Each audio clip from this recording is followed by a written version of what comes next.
A distress signal was sent. What arrived horrified the entire galaxy, the desperate call.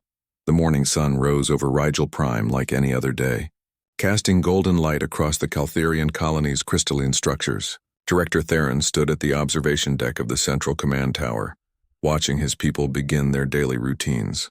The Caltherians were a peaceful species, their slender frames and silver skin reflecting the sunlight as they moved through the streets below. They had built this colony over 15 years, transforming a barren world into a thriving community of 50,000 souls.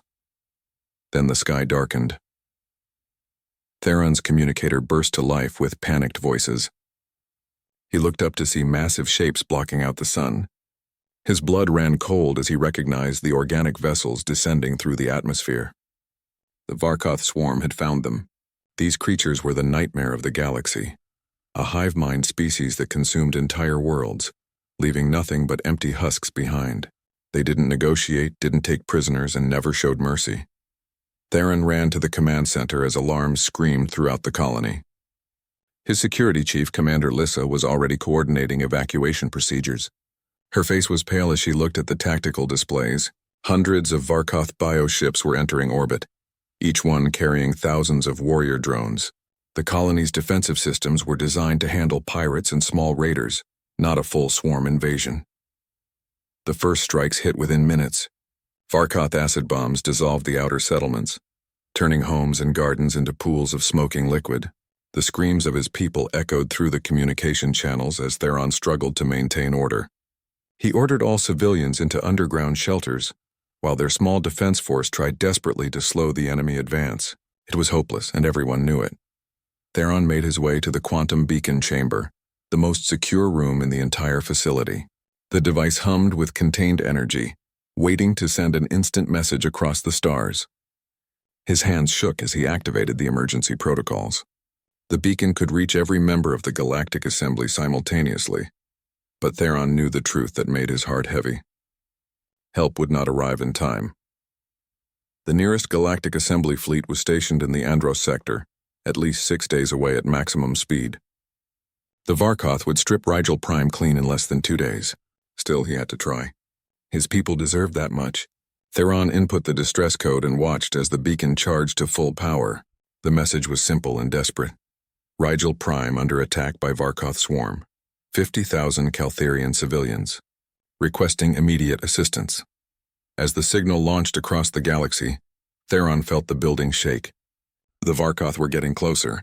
He could hear the sounds of combat from the streets above, the sharp crack of energy weapons mixing with the horrible clicking sounds the Varkoth made as they communicated. Through the security feeds, he watched his brave defenders fall one by one against the overwhelming tide of alien warriors. 12 light-years away, in the grand chamber of the Galactic Assembly, the emergency beacon arrived with a piercing tone that silenced all ongoing debates. Representatives from 300 species watched as the message from Rigel Prime appeared on their displays. The holographic image showed the devastation already unfolding on the colony world. Chancellor Mevros, a dignified member of the ancient Taurian race, addressed the assembly with a heavy voice. The situation on Rigel Prime is dire. The Varkoth swarm has initiated a full-scale assault. Our nearest rapid response fleet is 6 days out. He paused, letting the implications sink in. Everyone in the chamber knew what that meant. Admiral Kelvin, military commander of the assembly forces, stood to provide his assessment.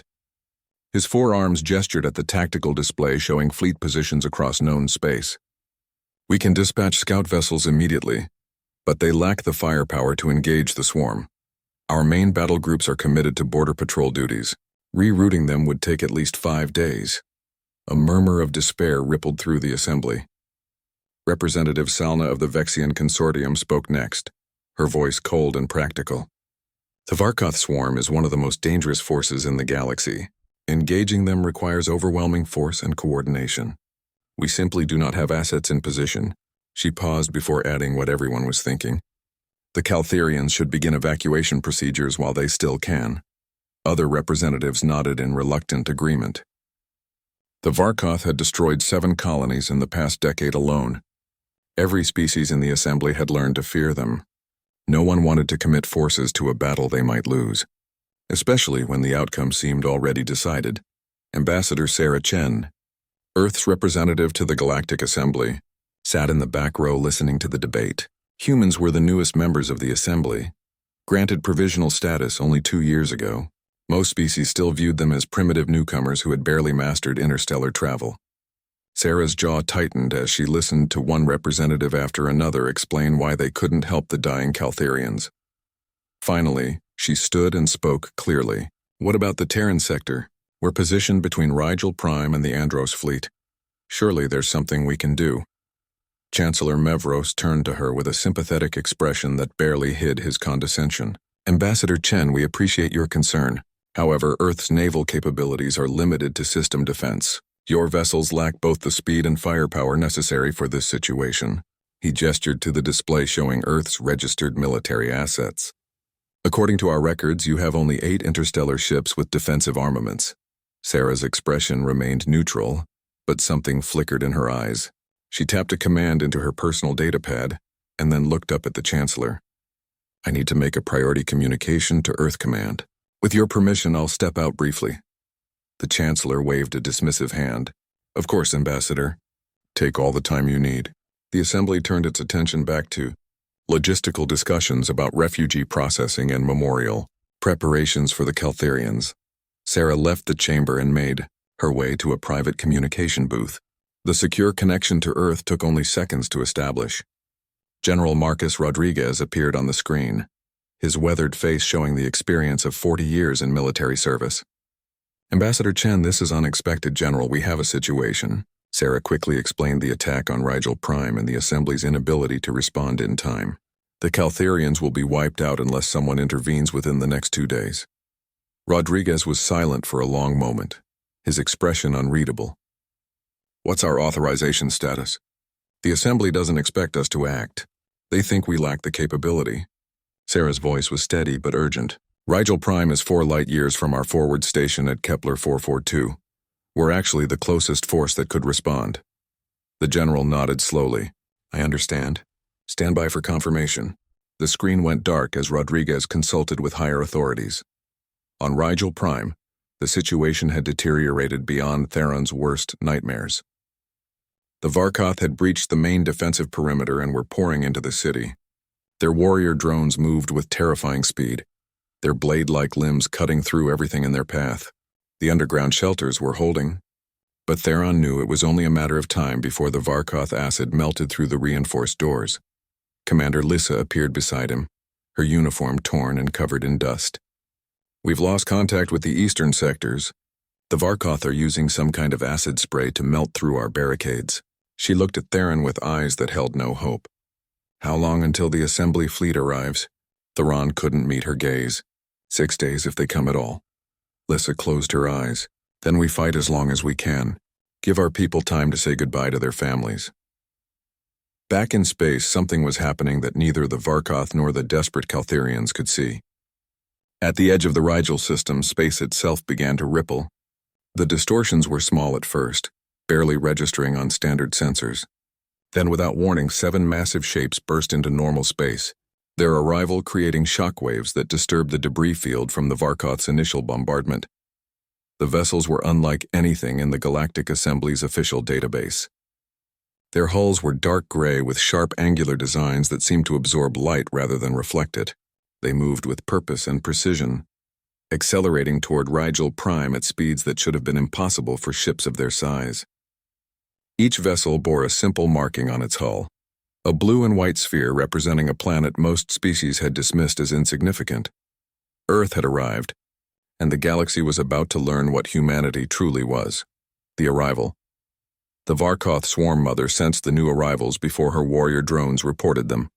From her position aboard the massive bioship that served as the swarm's mobile hive, she extended her consciousness through the neural network connecting all Varkoth in the system. The 7 vessels approaching from the outer system registered as unknown configurations. She directed a portion of her attention to analyze them, while the bulk of her forces continued the harvest of Rigel Prime. The ships moved strangely, their acceleration patterns unlike any technology the Swarm Mother had encountered in 3 centuries of consuming worlds. They were small compared to her bioships, but their energy signatures suggested power generation far beyond their size. She commanded 20 of her warrior vessels to intercept and eliminate these newcomers before returning to the primary task of stripping Rigel Prime. The Varkoth interceptors surged forward, their organic hulls pulsing with bioluminescent veins as they accelerated. Each bioship carried 500 warrior drones ready to board and consume any resistance.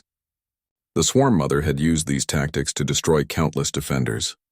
These unknown vessels would be no different. Then the human ships opened fire, and everything changed. The weapons that lanced out from the human vessels were nothing like the energy beams or plasma cannons used by other species. Streams of projectiles moving at relativistic speeds tore through the Varkoth bioships with devastating precision. The rounds weren't designed to simply punch holes through hulls. They were built to fragment inside their targets, shredding organic tissue and destroying the neural networks that held the swarm together. 4 Varkoth ships were reduced to lifeless meat floating in space within the first 10 seconds of engagement. The Swarm Mother recoiled in shock.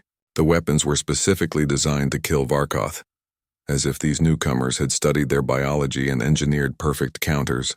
She redirected more forces to intercept, sending 60 bioships in a coordinated assault pattern that had overwhelmed entire battle groups before.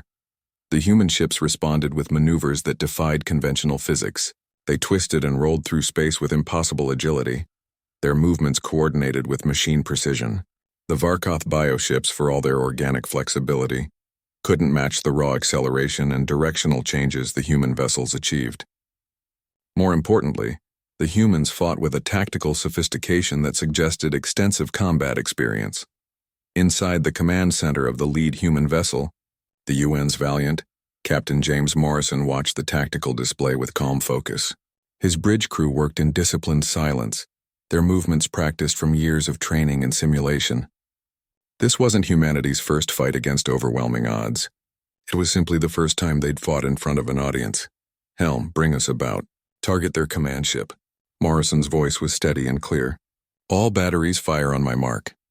The Valiant's weapons officer, Lieutenant Sarah Park, locked targeting solutions on the massive Swarm Mother vessel. The ship's main railguns charged, building electromagnetic forces that would launch tungsten penetrators at a significant fraction of light speed. Fire. The rounds crossed the distance to the Swarm Mother ship in less than a second. The bioship's natural armor, thick enough to shrug off most conventional weapons, cracked and shattered under the kinetic assault. The Swarm Mother felt pain for the first time in decades as her vessel was wounded. She unleashed a psychic scream that rippled through every Varkoth in the system, commanding them to destroy these attackers at any cost. On the surface of Rigel Prime, Director Theron and Commander Lysa watched in amazement as new contacts appeared on their sensors. The battle in orbit was unlike anything they'd seen before. The unknown vessels were systematically destroying Varkoth bioships with terrifying efficiency. But what shocked them most was what happened next. 7 pods detached from the human ships and began descent through Rigel Prime's atmosphere. They were smaller than typical dropships, moving with purpose toward the most heavily contested areas of the colony. Theron zoomed in on the pods with their remaining functional cameras. Whatever was inside those pods, it was coming to help them. The pods struck the ground in perfect formation around the colony's central district where the fighting was fiercest. As the hatches opened, figures emerged that made both Caltherians and Varkoth pause in confusion. They were bipedal creatures roughly the same height as Caltherians but built with broader frames and thicker bones. They wore armor that seemed to blend technology with practical design, and each carried weapons that hummed with contained energy. Humans had arrived on the ground, the Varkoth.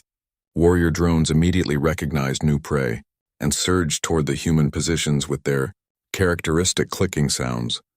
There were only 30 humans facing 300 Varkoth warriors. The odds should have been hopeless.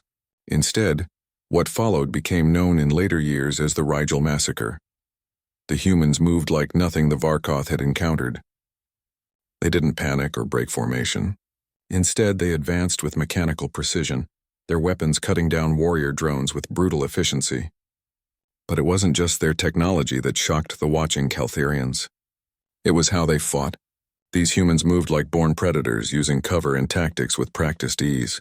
They flanked Varkoth positions, set ambushes, and coordinated their fire with the instinctive understanding of creatures who had spent millennia fighting their own kind.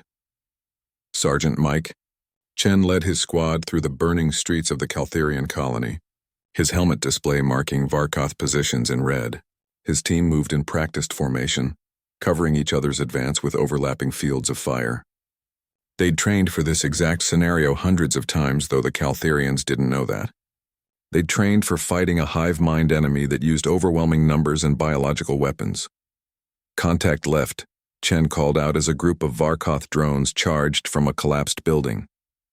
His squad responded instantly, their weapons spitting armor-piercing rounds that shredded through chitin and flesh. The humans didn't waste ammunition. Each shot was aimed and deliberate, targeting weak points identified through extensive study of Varkoth biology. A Varkoth drone leaped at Chen from above, its blade limbs extended for a killing strike. Chen rolled aside with practiced ease, bringing up his sidearm and putting 3 rounds through the creature's neural cluster. The drone collapsed mid-leap, its body crashing into the rubble beside him. Chen was already moving forward before it hit the ground. "Clear the building," he ordered. "We've got civilians sheltering 2 blocks. Head." His team breached the structure using tactics, refined through countless urban combat. Scenarios on Earth. Flashbangs disoriented the Varkoth. Inside before the humans entered, their weapons eliminating threats with surgical precision. Within minutes, the building was secure, and Chen's team was moving to the next objective. Throughout the colony, similar scenes played out as human squads systematically cleared Varkoth infestations. They moved with a confidence born from being apex predators on a world where survival meant constant competition. The Varkoth, for all their numbers and ferocity, had never faced a species like this. Every other race they'd encountered fought defensively, trying to survive. Humans fought offensively, hunting their enemies with calculated aggression. Director Theron watched from the command center as the tide of battle shifted. The humans were doing more than just fighting. They were coordinating with remaining Caltherian defenders, establishing medical evacuation points and organizing civilian rescue operations, even while engaging the enemy. It was as if they'd done this 1,000 times before. A human officer appeared on Theron's communication screen. "Director Theron, I'm Commander Rachel Foster of the Terran Ground Forces. We're establishing a secure perimeter around your central district. I need you to direct all civilians to these coordinates." She transmitted a map showing rally points. "We'll have medical teams and transport ready." Theron found his voice. "Commander, how did you get here so fast?" "The Assembly said help was days away." Foster's smile was grim. "The Assembly was working with outdated information. We'll explain everything later. Right now, let's focus on saving your people." In orbit, Captain Morrison coordinated the space battle with the same methodical precision. The human fleet had destroyed over 80 Varkoth bioships without losing a single vessel. Their shields held against Varkoth acid weapons. Their armor absorbed impacts that would have crippled other ships, and their weapons continued to tear through Varkoth forces with ruthless efficiency. The Swarm Mother, wounded and desperate, made a final decision. She commanded her remaining forces to form a suicide assault, intending to overwhelm the human ships through sheer numbers. Every functional bioship in the system began accelerating toward the human fleet, abandoning the ground assault completely. Morrison watched the enemy's desperate charge with cold calculation. "All ships form defensive sphere formation. Focus fire on priority targets." He paused, then added, "They're abandoning their ground forces. That makes this easier." What followed was not a battle but an execution. The human ships, working in perfect coordination, systematically eliminated every Varkoth vessel that approached. Their weapons never missed, their movements never faltered, and their resolve never wavered. The Swarm Mother's ship was the last to fall. Its massive hull breached in 17 places before finally going dark. The Swarm Mother's final thought before her consciousness dissolved was a simple realization. She had encountered a species more dangerous than her own. On the ground, the remaining Varkoth warriors suddenly stopped their coordinated assault as the Swarm Mother's death severed their neural connection. Confused and disoriented, they became easy targets for the human and Caltherian forces. Within an hour, the last Varkoth warrior on Rigel Prime was eliminated. As the smoke cleared and the survivors emerged from shelters, they found human soldiers standing guard over medical stations, distribution centers for food and water, and temporary housing areas. The humans had come prepared not just for war but for rescue and recovery. Director Theron stood among the ruins of his colony, watching as human medics treated wounded Caltharians with the same care they showed their own injured soldiers. Commander Foster approached him, her armor scorched and damaged but her expression calm. "Your people are safe now, Director. The immediate threat is eliminated." Foster removed her helmet, revealing a young woman with dark eyes that had seen too much violence. "We'll stay until Galactic Assembly forces arrive to assist with reconstruction." Theron looked at her with a mixture of gratitude and growing unease. "Who are you people? What are you?" Foster's expression was unreadable. "We're human, Director, and we came because it was the right thing to do." But she hesitated before adding, "You should know that what happened here today will change everything. The galaxy thinks it knows what humanity is." She gestured to the devastation around them, now being organized and cleaned by efficient human work teams. They're about to learn the truth. The revelation: the Galactic Assembly Chamber had never been more crowded. Representatives from every member species filled the seats, with many more watching via remote connection. News of what happened at Rigel Prime had spread across the galaxy in a matter of hours, and now everyone wanted answers. The holographic displays showed footage of the battle, human ships moving with impossible speed, weapons tearing through Varkoth bioships, and ground forces fighting with terrifying efficiency. Chancellor Mevros called the emergency session to order, his normally composed features showing visible strain. "We are here to address the events at Rigel Prime. The images speak for themselves, but they raise profound questions about humanity and their place in this assembly." Admiral Kelvin stood next, his military bearing rigid with barely controlled anger. "The human vessels that engage the Varkoth swarm do not match any specifications in our registry. According to our records, Earth possesses only 8 lightly armed patrol ships." He gestured at the display showing the 7 warships that had devastated the Varkoth fleet. "These vessels demonstrate technology that exceeds assembly standards by decades, perhaps centuries." A wave of angry voices filled the chamber.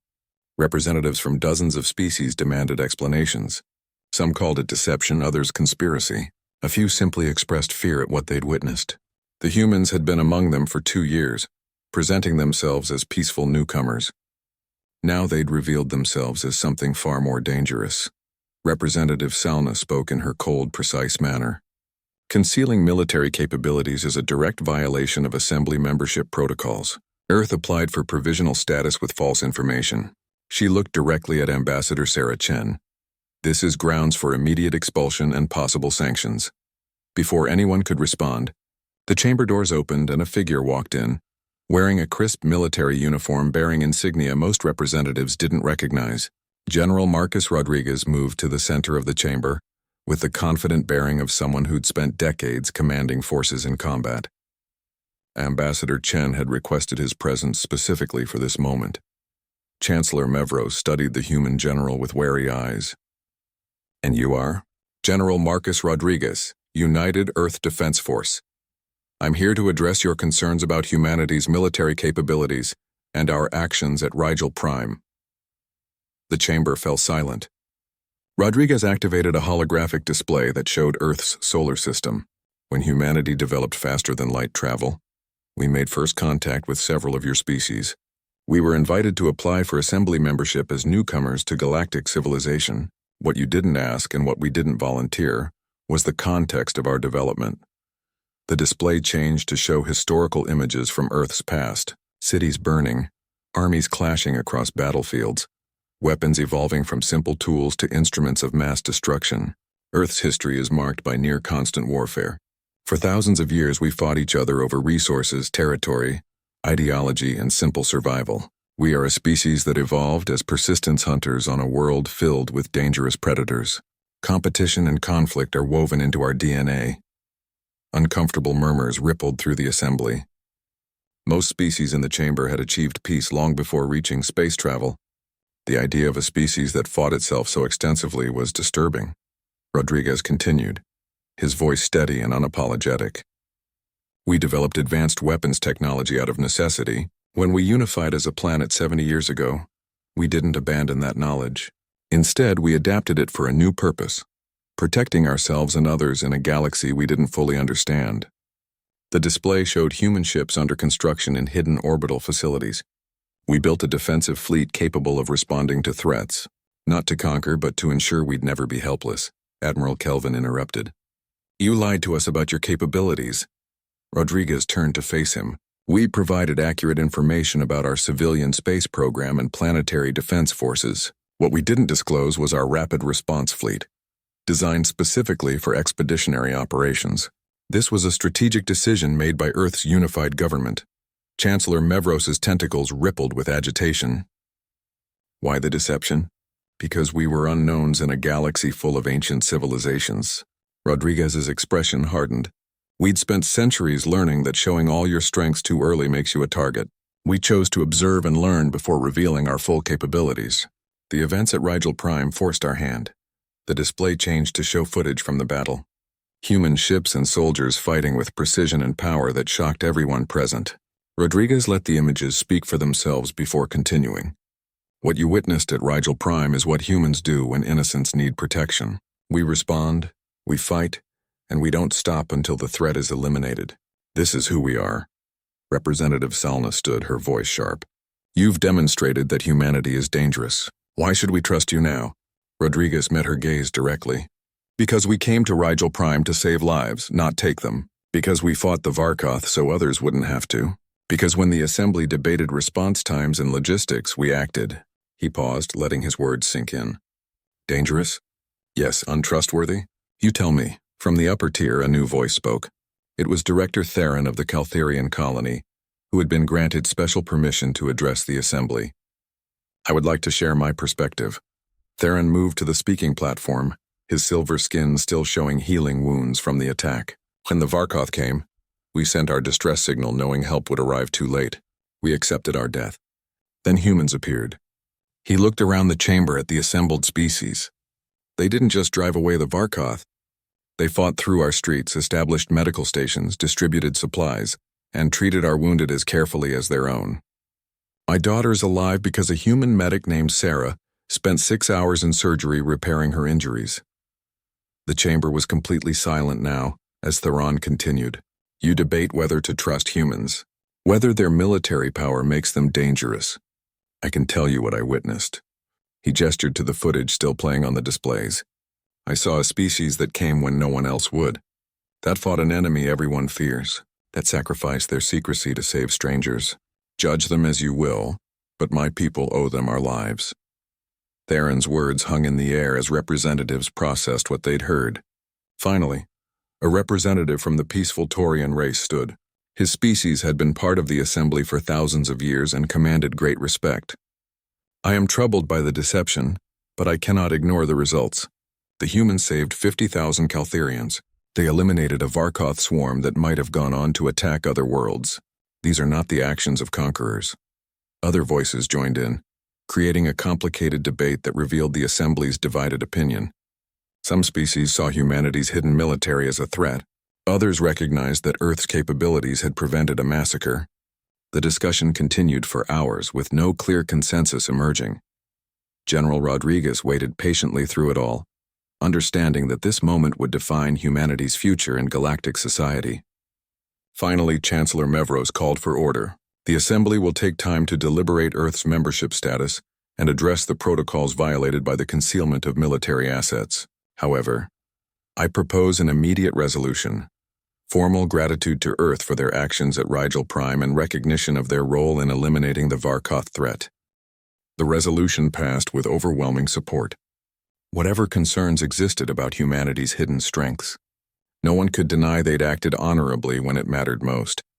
As the session concluded and representatives filed out, Ambassador Chen approached General Rodriguez. That could have gone worse. Rodriguez allowed himself a small smile. We knew this day would come eventually. Better it happened while saving lives than under different circumstances. Chen looked at the displays showing reconstruction efforts on Rigel Prime. Human and Caltherian workers side by side, rebuilding what the Varkoth had destroyed. Do you think they'll ever trust us? Rodriguez considered the question carefully. Trust takes time. Fear is immediate. Right now, they're afraid of what we represent. But fear can evolve into respect if we prove ourselves worthy. He gestured to the images of cooperation and recovery. We've made a start. On Rigel Prime, the work of reconstruction continued. Human engineers worked alongside Caltherian architects to rebuild homes and infrastructure. Medical teams shared knowledge and techniques. Children from both species played together in temporary housing areas, finding common ground despite their differences. Commander Foster stood with Director Theron overlooking the construction of a new medical center.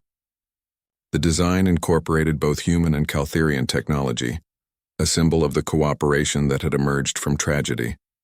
"We'll be withdrawing our main forces soon," Foster said. "The Assembly Relief Fleet will arrive in 2 days to continue the reconstruction." Theron nodded slowly. "I understand." He paused before adding, "What you did here, it changed us. My people will never forget." Foster smiled gently. "We did what needed to be done. What any decent species should do when others are in danger.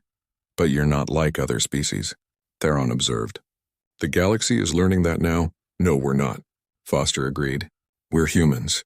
We've spent our entire history fighting, struggling, and surviving. Now we're trying to use those hard-won skills for something better, protecting instead of conquering, healing instead of destroying."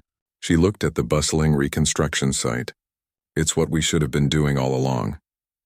As the twin suns set over Rigel Prime, casting long shadows across the rebuilt sections of the colony, a new era was beginning. The Galactic Assembly would spend months debating humanity's place among the stars. Protocols would be rewritten, alliances would shift, and ancient assumptions would be challenged. But on a recovered colony world, where Caltherians and humans worked side by side, the future was already being written. It was a future where humanity's dual nature, both protective and fierce, would reshape galactic civilization, where a species born in conflict would become unexpected guardians, where the newcomers everyone had underestimated would prove their worth not through conquest, but through sacrifice.